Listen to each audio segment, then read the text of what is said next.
दोस्तों आज की वीडियो कांग्रेसी प्रवक्ता अभय दुबे बनाम गोदी मीडिया एंकर अंजना ओम कश्यप के बीच होने वाली है, जिसमें अभय दुबे ने अंजना की पुरानी क्लिप दिखाकर अंजना को धो डाला। दोस्तों वीडियो बहुत शानदार है, अंत तक देखिएगा क्योंकि वीडियो के अंत में अभय दुबे ने जब बीजेपी को धोना शुरू किया तो मिर्ची अंजना को लगने लगी। फिर अभय जी ने अंजना को ऐसा धोया कि उसकी सिट्टी बिट्टी गुम हो गई। चलिए आपको आगे का पूरा वीडियो दिखाते हैं। अभय दुबे जी क्या जरूरत है इसकी? मतलब ये जो कि कहां से ये सब इन्फॉर्मेशन ला रहे हैं? 15,000 का ड्रोन था, हमने 15 लाख से उड़ाया, हमने ये किया, हमने वो किया। ये कहां का, कौन सी रिसर्च टीम आपकी बैठी हुई है? दलाल एक आवाज में क्यों नहीं बोल सकते सर? क्या हो जाएगा? आपको पता चल जाएगा कितने विमान गिरे हैं? क्या इसके लिए थोड़ा सा इंतजार नहीं किया जा सकता है? मान लीजिए आपको पता ही चल गया 4, फिर क्या कीजिएगा? क्या करिएगा? क्या हो जाएगा उससे? सर मेरे सवाल से मत भागिएगा, मुझे देख के बोलिए ना, आज तो हम लोग आमने सामने बिल्कुल नहीं। हिम्मत से सच को बोल दो तो बुरा मानते हैं लोग। रो रो के बात कहने की आदत रही नहीं। हम सरकार से पूछना चाहते इसमें क्या, अगर कुछ दिन वेट नहीं कर सकते? अभी तो हमें दुनिया के सामने बताना है टेररिज्म। वो चाहते हैं कि कश्मीर इशू दिखे, हम चाहते हैं टेररिज्म इशू बने। ये हमारा सबसे बड़ा कंसर्न है। मैं देश के हर निर्णय में, देश की सरकार के निर्णय में साथ हूं, लेकिन जो सरकार सवाल और आलोचना से डरे वो आतंकवाद से नहीं लड़ सकती।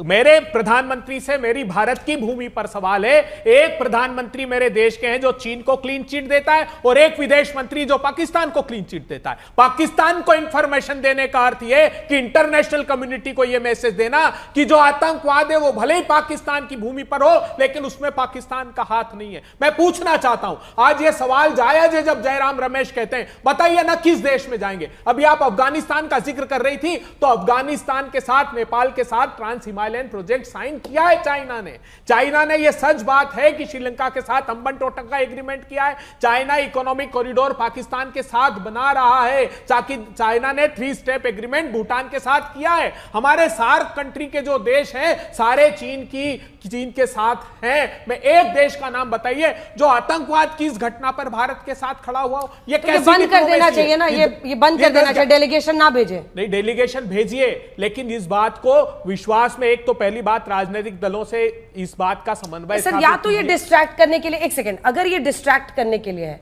तो आप तो उनके हाथ में हथियार बन रहे हैं। देखिए अपने सांसद भेज के। नहीं, हमने कहा कि सरकार जो निर्णय लेगी उसके साथ है, लेकिन ये सिर्फ डोमेस्टिक ध्यान भटकाने के लिए, डोमेस्टिक पॉलिटिक्स को एड्रेस इस्तेमाल हो रहे हैं साहब, ध्यान भटकाने के लिए। इस्तेमाल नहीं हो रहे हैं। अरे 5 सांसद क्यों भेजे? फिर भेजेंगे, बिल्कुल भेजेंगे। सरकार ने, हमने कहा सरकार के निर्णय में हम साथ हैं। अगर गलत है, हम नहीं, टूरिज्म हो रहा है, गलत नहीं। देखिए अंजना जी, अगर ये गलत है, सही और अगर ये टूरिज्म के लिए हो रहा है, आप ही के नेता कह रहे हैं, अगर ये ध्यान भटकाने के लिए हो रहा है, तो क्यों भेज रहे हैं अपने सांसद?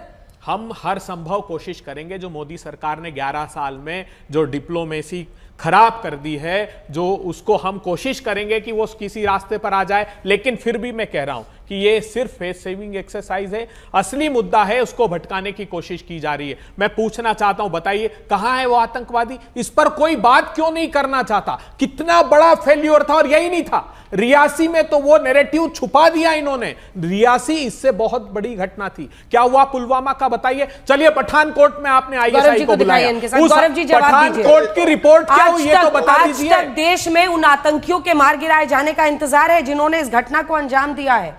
अभी तक हमें उसमें सफलता नहीं मिली है और ये एक बड़ी चिंता है। देखिए अंजना जी, सबसे पहले आप ही के प्रश्न का उत्तर दे देता हूं। पहले तो आपकी जानकारी शायद सही नहीं है। जो मेरी जानकारी है और आज तक ही देखता हूं, तो वो आतंकी भी ढेर किए गए हैं 2, जो कि आतंकी हमले में लिप्त थे। गौरव जी, मैं एक क्लैरिफिकेशन आपसे जानना चाहती हूँ। आपने मुझे कहा कि मेरे पास गलत जानकारी है। मुझे उस आतंकी का नाम बताइए जो पहलगांव हमले में शामिल था और उसे हम मार गिराने में कामयाब हुए हैं, क्योंकि 3 आतंकी जिनके चेहरे दिखाए जा रहे थे लगातार, वो अभी तक नहीं मार गिराए गए। हाँ, मैं बताता हूँ। मैं अभी प्रयास करूंगा आपको वो नाम तुरंत बता दूं। ठीक है मिस्टर दुबे। अंजना जी, तो समझ ही नहीं आ रहा सर। मैं एक आम आदमी की तरह आपसे पूछ रही हूँ, मैं आम आदमी की तरह पूछ रही हूँ सर।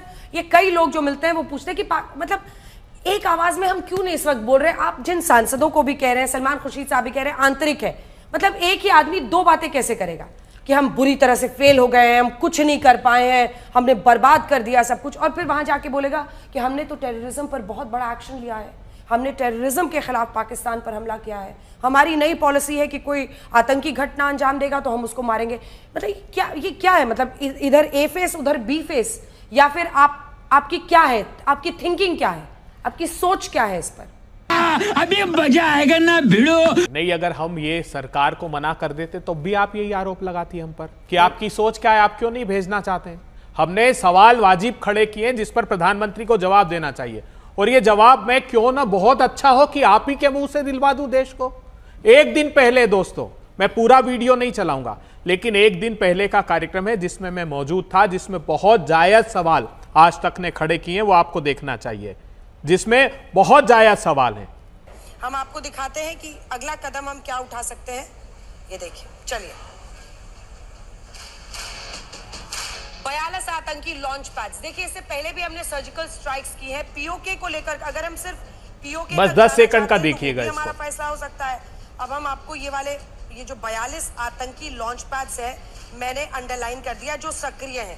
लेकिन इसमें सबसे बड़ा मेरा सवाल आपके साथ इस बार मैं शुरू करना चाहती हूँ। वो कह रहे इतने दिन से क्या आतंकी वहां बैठे होंगे, वो तो आर्मी उनको ले जाके पहले ही सेफ जगहों पर बिठा चुकी होगी। बिल्कुल नहीं। फिर क्या इसको टारगेट करना ठीक रहेगा? मुझे लगता नहीं कोई फायदा होगा इससे ज्यादा, क्योंकि और मुझे कैसे भी करके निकाल मेरे भाई, मैं फंस गया हूँ यहाँ। ये पूरा शो इसी बुनियाद पर था और बिल्कुल वाजिब सवाल खड़ा किया था।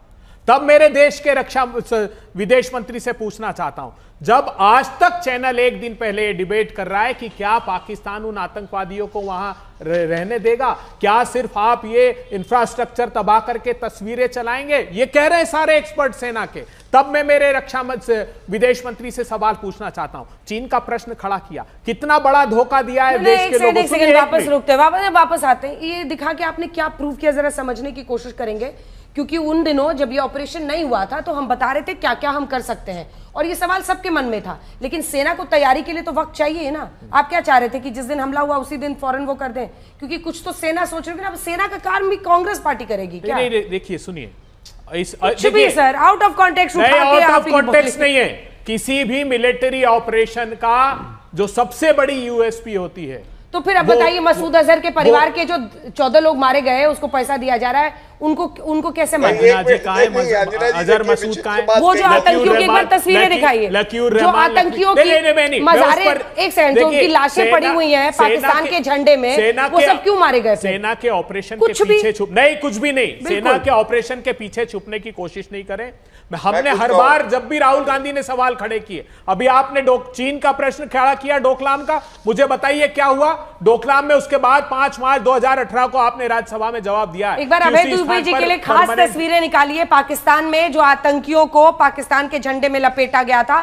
चुप हो जा, सातवीं फेल, चुप हो जा।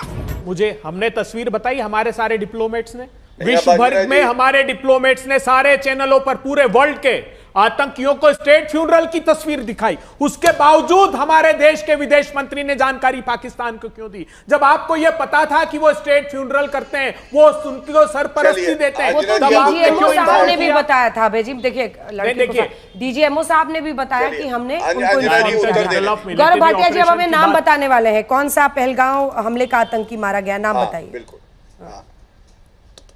देखिए अंजना जी, जो सार्वजनिक मंच पे जानकारी है मेरे हाथ में, वो बहुत ही प्रतिष्ठित चैनल है, लेकिन आज तक का नहीं है, लेकिन मैं नाम नहीं ले रहा हूँ। शाहिद कुत्ते नाम है, शाहिद कुत्ते, ठीक है, और लिखा है शाहिद कुत्ते involved in the Pahalgam terror attack, killed in an encounter, Shopian. ये अभी की खबर है, और इसी तरह से और भी था। अब मैं ये सरकार के प्रवक्ता अधिकृत बयान नहीं दे रहे, नहीं हो सकते। भारतीय जनता पार्टी के प्रवक्ता अधिकृत बयान दे भाई, किसी चैनल का रेफरेंस क्यों देते हैं आप?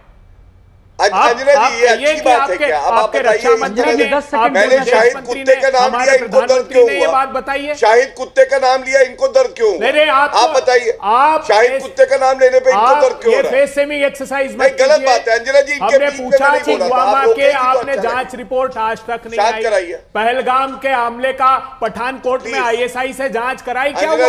दुबे जी वो जवाब दे रहे हैं। दुबे जी पठानकोट में आईएसआई को टीआरएफ का आतंकी मार गिराया गया है, ये खबर आई थी, लेकिन आज तक पर भी ये खबर नहीं चली है। आप पता नहीं किसको कोट कर रहे हैं, मैं नहीं जाना चाहती उसमें आतंकी को लेकर, लेकिन जो उन्होंने तमाम अन्य बातें कही हैं उस पर जवाब दीजिए। सीएनएन को मैंने सीएनएन को कोट किया है, मैं नाम नहीं लेना चाह रहा, टाइम खत्म हो रहा है, लेकिन ठीक है, क्योंकि पूरी प्लीज जल्दी से। अब देखिए, बार बार इन्होंने जयशंकर जी की बात उठाई, तो जयशंकर जी की बात ये कर रहे हैं, वही जानकारी सेम टू सेम शब्दशाह डीजीएमओ की जो प्रेस कॉन्फ्रेंस हुई लेफ्टिनेंट जनरल राजीव घाई ने 11 मई को दी है। क्या सेना पे इनका विश्वास नहीं है? जयशंकर जी को जयशंकर जी ने कहा ऑपरेशन की शुरुआत में हमने पाकिस्तान को एक संदेश भेजा था कि हमारा निशाना आतंकवादी ढांचे पर है। मैं इसीलिए कहता हूं, इसी के साथ हल्ला बोल में इतना ही। देश दुनिया की बाकी खबरों के लिए देखते रहिए आज तक। अभय दुबे जी, ये जो मामला ये सही में खींच का है क्या? क्योंकि देखिए आप लोगों ने जो नाम दिए थे अपनी तरफ से, कांग्रेस ने 4 नाम दिए थे जिसमें गौरव गोगोई शामिल थे, नासिर हुसैन, अमरिंदर सिंह और आनंद शर्मा। आनंद शर्मा जी को तो वो लोग ले गए, लेकिन बाकी जो थे वो 5 लोग जो गए हैं वो उनकी तरफ से, उनमें शशि थरूर सबसे पहले, मनीष तिवारी उसमें शामिल है, सलमान खुर्शीद, अमर सिंह और आनंद शर्मा। सिर्फ आनंद शर्मा आपका बढ़ाया हुआ नाम था जिसको भेजा गया है। इसकी खींच है क्या? वरना क्या जरूरत है? ये मतलब वेपन ऑफ मास डिस्ट्रैक्शन, एक पूरे विश्व में सहमति अपने देश का कि हम आतंकवाद पे लड़ रहे हैं, ये बताने जाने में क्या दिक्कत है? मतलब ये कैसे डिस्ट्रैक्शन हो गया? अंजना जी, हमने तो प्रस्ताव नहीं दिया था कि भारतीय जनता पार्टी की सरकार सांसदों के दल हमसे नाम मांगे। उन्होंने नाम मांगे। हमने दृढ़ता से पहले दिन से राहुल गांधी जी ने कहा कि इस प्रतिकूल परिस्थिति में हम भारत की सेना और देश की सरकार के साथ खड़े हैं। लेकिन अंदर राजनीतिक खेल, इतना घृणित खेल खेलना क्यों प्रारंभ किया? अगर विश्व भर में यह संदेश देना था प्रधानमंत्री जी आपको कि हम सारे राजनीतिक दल एक साथ दृढ़ता से खड़े हैं, तो राजनीतिक दलों के साथ ये वैमनस्य का भाव क्यों रखा? और भारतीय जनता पार्टी के प्रवक्ता बोलते तो ऐसा लगता है कि पाकिस्तान परस्त प्रवक्ता बोल रहे हैं। भारतीय जनता पार्टी के प्रवक्ताओं के लिए कहना चाहता हूं कि आंधियों से लड़ रहे हैं कुछ कागज के लोग और हम पर लाजमी है कि उन्हें फौलाद कहें। अरे शर्म तो कीजिए, हमारी पीठ पर कितना घिनौना वार किया है। क्या कह रहे हैं हमारे विदेश मंत्री कि ऑपरेशन सिंदूर की जानकारी हमने पाकिस्तान को दे दी। और कब? याद करिए, फरवरी 2025 को यूएनएससी में, यूनाइटेड नेशन सिक्योरिटी काउंसिल में हमारे प्रतिनिधि ने क्या कहा? हमारे प्रतिनिधि ने कहा कि पाकिस्तान विश्व के आतंक का केंद्र है और 20 आतंकी संगठनों के दस्तावेजी प्रमाण हमने सौंपे और कहा कि यह पाकिस्तान नाम का देश इन आतंकी संगठनों को चला रहा है।